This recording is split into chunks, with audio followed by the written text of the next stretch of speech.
పాఠశాల వార్తావాహిని జూలై 15, 2024 సోమవారంకు స్వాగతం. యూపీఎస్సీ తరహాలో ఉద్యోగుల భర్తీకి త్వరలోనే జాబ్ క్యాలెండర్ ప్రకటిస్తామని తెలంగాణ ముఖ్యమంత్రి రేవంత్ రెడ్డి తెలిపారు. రాష్ట్రంలో డ్రగ్స్ను అరికట్టేందుకు ప్రభుత్వ, ప్రైవేటు ఉన్నత పాఠశాలల్లో ప్రహరీ క్లబ్లను ఏర్పాటు చేయాలని నిర్ణయించినట్లు ముఖ్యమంత్రి రేవంత్ రెడ్డి తెలిపారు.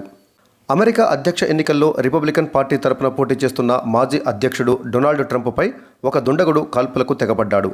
చెవి వద్ద స్వల్ప గాయంతో బయటపడ్డ ట్రంప్ ప్రస్తుతం క్షేమంగా ఉన్నారు.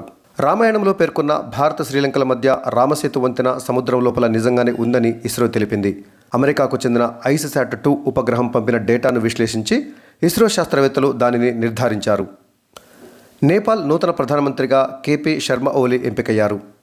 దేశవ్యాప్తంగా 7 రాష్ట్రాలలో ఉన్న 13 అసెంబ్లీ నియోజకవర్గాలకు నిర్వహించిన ఉప ఎన్నికల్లో ఇండియా కూటమికి చెందిన పార్టీలు 10 స్థానాలలో విజయం సాధించగా బీజేపీ 2 స్థానాలను గెలుచుకుంది.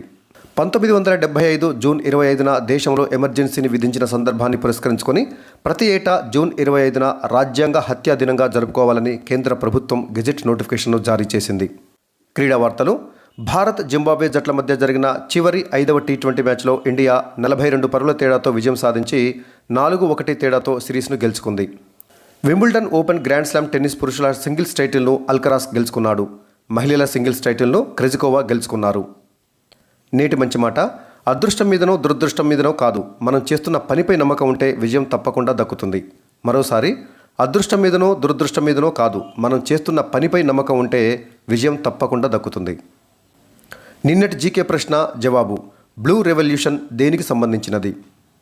మరోసారి, బ్లూ రెవల్యూషన్ దేనికి సంబంధించినది? సరైన సమాధానం చేపల ఉత్పత్తికి సంబంధించినది.